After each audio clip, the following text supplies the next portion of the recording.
Hello fellow chartists, welcome to my YouTube channel. I am the Chartist, and today we had an overall bullish day on the SPY. Here's my plan from my Discord.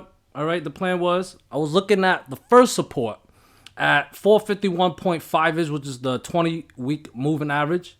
Alright, the 20-week moving average based on the weekly chart. As long as that support holds, 453.5 to 454 was my first price target, also resistance zone. Then 457.5. Okay, so I had two price targets. Okay, one of them got hit, the other one did not.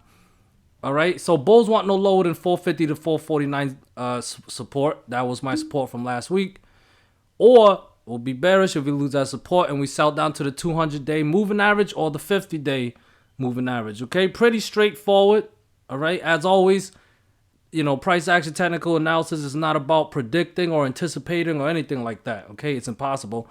We are just reacting. All right, we identify our support resistance level and we just simply react based on the price action. Okay, so we're looking at the SPY. That's a daily chart, but I want to take a look at the 15-minute first.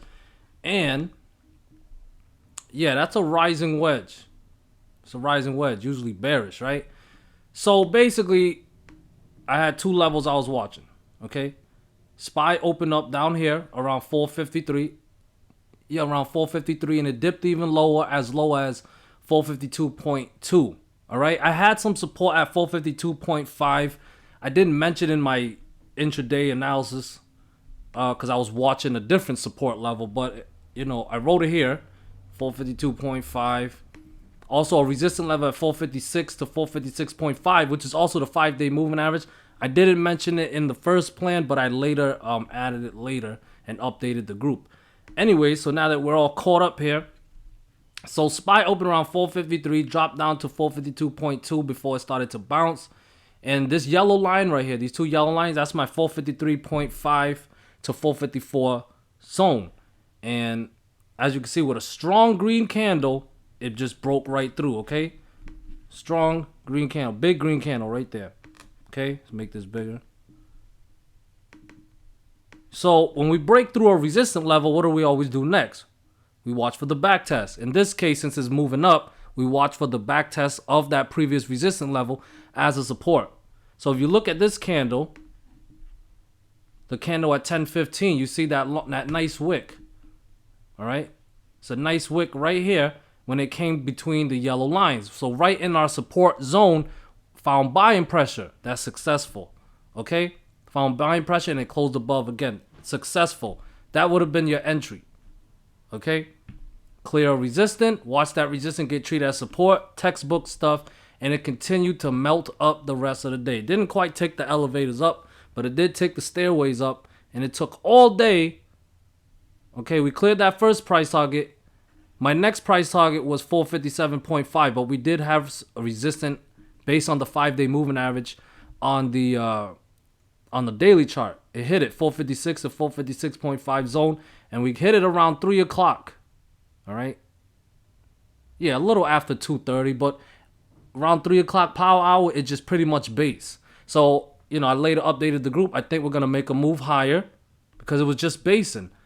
All right, some people might have thinking it's getting tired. It's been moving up all day. It's getting tired. Buying pressure slowing down, but you gotta keep in mind, even though buying pressure is slowing down, selling pressure was not speeding up. And of course, at the end of the day, market makers did a nice little squeezy move. It went as high as 456.92.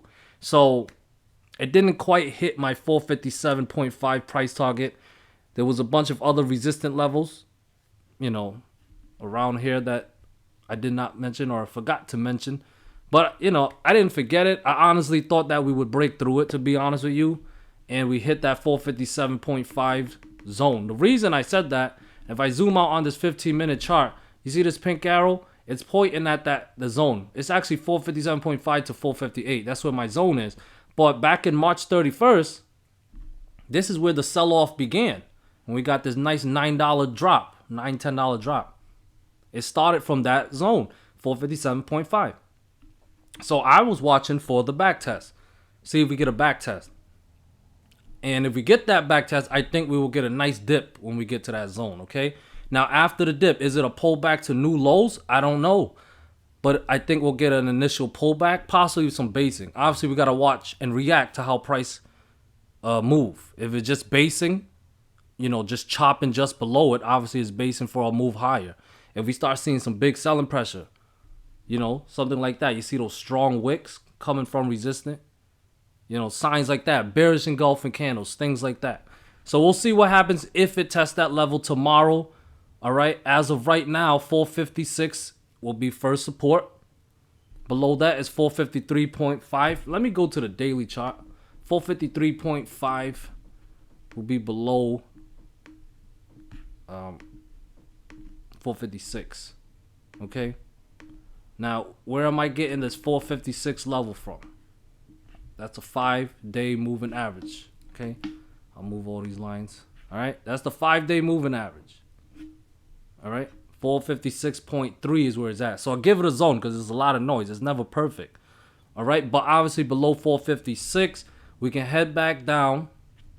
I had some support around 453.5 to 454. Now, where did I get that level? Well, that's the 61.8 retracement level.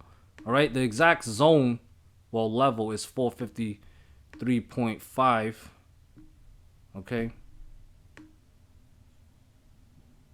I never get it perfect.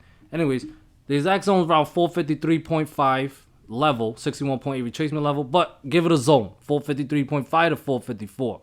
All right. So 456 fails, probably test the 61.8 retracement level. All right. Not ideal for the bulls. Okay. Ideal, not ideal, because if you test it, because it's been well tested, we recaptured it today. All right. Recaptures a bullish. So false breakdown scenario here, which makes 453.5 a critical support level. If we lose that, that's bearish. All right. We can head back down to the 200-day moving average at 447.6. I do have the 50% retracement level at 445.5-ish, but I don't think that'll, I think if we lose a 200-day moving average, it'll generate enough selling pressure to break through that and go back down and test the 50-day moving average, which bulls will have their last stand if we go down and test it, because below the 50-day moving average, we're officially below all my moving averages that I use, and that's a lot of momentum to the downside. Okay, guys, so remember those levels. 456 is current support. If we lose that, 453.5 to 454 is in play. That's a 61.8 retracement level. If we lose that, there is some support around 449 to 450, but I think we will break through that this time and go test the 200-day moving average. If that 200-day moving average fail, 447.63, if it fails, the 50-day moving average is then in play. All right, it's currently at 440.5. All right, but give it a zone, 440 to 441, because it's a lot of noise and the levels are never perfect. So, like a margin of error, if you will. Okay, so that's the bearish scenario. Bullish scenario is this. We got the close back above the 5-day moving average. We got the close back above the 61.8 retracement level. We're in a false breakdown mode. All right, but we still have that level that I was talking about, 457.5 to 458. All right, that's a very critical level. Oops, wrong level. Is it? Yeah, that's the correct level actually. All right, let me make it thicker so you guys can see. That red line, that's around 458. All right, we broke above that, but SPY ran out of strength, needed a pullback. False breakdown scenario, dropped about $9, $10. All right, should have made some money off of that if you was following the price action. False breakdown scenario. However, we got a this was a false breakout scenario. Today was a false breakdown scenario. False breakdowns when we lose a support, but we recapture that support on the back test. We recaptured two levels. The 5-day moving average at 456.3 and the 61.8 retracement level at 453.5 to 454. That puts the next level in play at 458. Give it a zone, 457.5 to 458. Now, if we clear 458, all right, I do have some more resistant levels around 459.5 to 460. That's around there. If we cleared that, 462, then 465 is in play. All right, if we clear 465, that's extremely bullish, because that's it. That is a 78.6 retracement level based on my fib levels. All right, if we clear that, I got some price targets around 470, 473. All-time highs up here at 479.8. Oh, 479.98, excuse me. And then possibly set a new all-time high. All right, guys. So that's the bull scenario. That was the bull scenario. Before that was the bearish scenario. Follow the levels, guys. The best time to turn bearish is when we lose a support level. All right. We don't need to time the top to make money. We can also make money on the way down. All right. We don't need to catch the first leg because it's risky. But we can always make money on the second leg. All right. So, yeah, that's my plan for SPY. Watch those levels. And this is a 15-minute chart on the VIX. But let's go to the daily. That big body red candle, all back below all moving averages. Once again, VIX is looking extremely bearish. All right. I got the lower Bollinger Band around 1462. So, VIX is not, it's not overextended to the downside or anything. It has room to go down.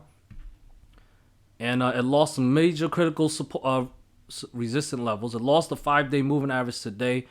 It tried for 3-4 days, trading days in a row to try to get back above that 200-day moving average, currently at 20.72, but failed once again. All right. So the next support level for the VIX is 17.44. All right. So keep in mind, guys, as long as the VIX looks bearish, the SPY will continue to be bullish. For the VIX to be bullish again, it needs to recapture some level. First starting with the 5-day moving average currently at 19.4. It needs to get above that. All right. Have a level here at 19.9. Need to get above that. And of course, the big one, the 200-day moving average that VIX been struggling with at 20.72. If it recaptures those levels, the VIX could look more bullish, which would make the SPY more bearish. Okay, guys? QQQ, nice big body green candle, very solid. Pretty much sell pressure was very weak. All right. Also, false breakdown mode as well, which is bullish. Recaptured the 50% retracement level at 363.4 and managed to close well above the 5-day moving average, currently at 366.39. All right. As long as those levels hold, 374.2 is the next critical resistant level. That's a 61.8 retracement level. If we break that, the next level that I am targeting is up here at 389.6. Now keep in mind, I don't know if you guys can see this, I'll change the color to pink. That pink line is the 200-day moving average. It's no coincidence where the QQQ closed today. They closed right at the 200-day moving average. All right. So if we're going to use that as the equilibrium level, if QQQ closes above that, that's bullish. 374 is in play, then 389. If it closes below that, the 200-day moving average is still resistant, and that keeps the support levels in play. There's support at 366.39, a critical one here at 363.4, and then below that, a nice drop down to 352 to 353 range. Okay, guys? Now keep in mind that this was a big body green candle, which means sell pressure was weak. This is not a good sign for the bears, because we want to see strong pressure, strong selling pressure, especially when we are at a resistant level. So the fact that we got some weak selling pressure at a resistant level, it's not a good sign for the bulls. Just something to keep in mind. Dow Jones bounced right off of the 346.12 level. That's the 50% retracement level. Managed to close above the 13-day moving average. However, the 5-day moving average and the 200-day moving average around 350-ish is still resistant. Dow Jones need to close above 350. There's some resistance, the 61.8 retracement level at 351.64. If we clear those levels, that's very bullish. 359.5 is in play. IWM had a pretty chopped day. Okay. I had some support here around 205, but didn't even test 205. Just pretty chopped day. All right. But as long as it's above 205, 209.6, 212, and then the big critical level at 216.3 are in play. Okay. But if we clear 209, that's very bullish. All right. 212 and 216. Below 205 is when I would turn bearish again. All right. That puts 201 in play, and then possibly, you know, back below 200 around 196 support level. Okay, below 196, we're gonna get a huge sell-off. All right, guys. Apple also in false breakdown mode, very bullish once again. It lost that 177 to 178 zone. That's the green zone right here. 177 to 178. We lost it last week. All right, but today we recaptured that. That's very bullish. As long as that level holds, all right, above, let's just say above 177. As long as Apple's above 177, 182 to 183 zone is in play. That's all-time highs. And possibly Apple can make some new all-time highs. Tesla went crazy today. Defied gravity once again. I think I mentioned last week I had support at 1,084. I was looking at this this line right here. It was flagging on a smaller time frame. It didn't look like flagging much, but here it is. All right, got the breakout. All right, and what was my price target? 1128, and then the big test at around 1146, 1147 ish. All right, Tesla went as high as 1149, and it closed right at that green support level, resistant level. Excuse me. All right, you see this green flag right here? Got the third touch today. Connects the November high to the January high. Got the third touch today. But here's the thing. That's a big body green candle. It went into this resistant level with strong buying pressure, and the bears not stepping up today. Okay? So we'll see what happens. If we get the breakout, guys, that means it needs to be above 1148. Above 1148 is a breakout. Remember, breakouts are very bullish. All right? And we can go test some previous highs level. We can go back and test the January high at 1208 and possibly go test the big one, the November high around 1243. Yeah, 1243.5. All right, those are my price targets. If we get the breakout, possibly even higher than 1243 this time. Okay, Tesla could set a new all-time high. But we have support at 1128. Remember, the best time to turn bears or take a bear's position when we lose a support. If we lose 1128, that puts about 1100 back in play. All right, 1128. If we lose that, 1100's back in play. Below that, a nice big drop down to 1036ish. Possibly a gap fill around 1021. And if that fails, a big drop down to 972. All right, guys. So play it level to level, as the chartist always says. And we got Bitcoin here just basing, going sideways within this triangle pattern or pennants, whatever you want to call it. But watch for it. If it breaks down, breakdown level around 44.8K. Breakout levels around 46.9K. Starting to get tight. All right, watch for the breakout or the breakdown. Breakdown's bearish, breakout's bullish. Okay, if we get the breakout, 200-day moving average is in play, 48.2K. But I think we can actually break that level this time and get up to the 53.5 price target. All right, but don't be biased. If we get the breakdown, that's bearish. Below 44, about 45K is the breakdown of this pennants right here. Okay, guys? So that's all I have for you guys today. Hope you guys found this useful. Hope this helped. Thank you guys so much for watching. I'll see you all soon.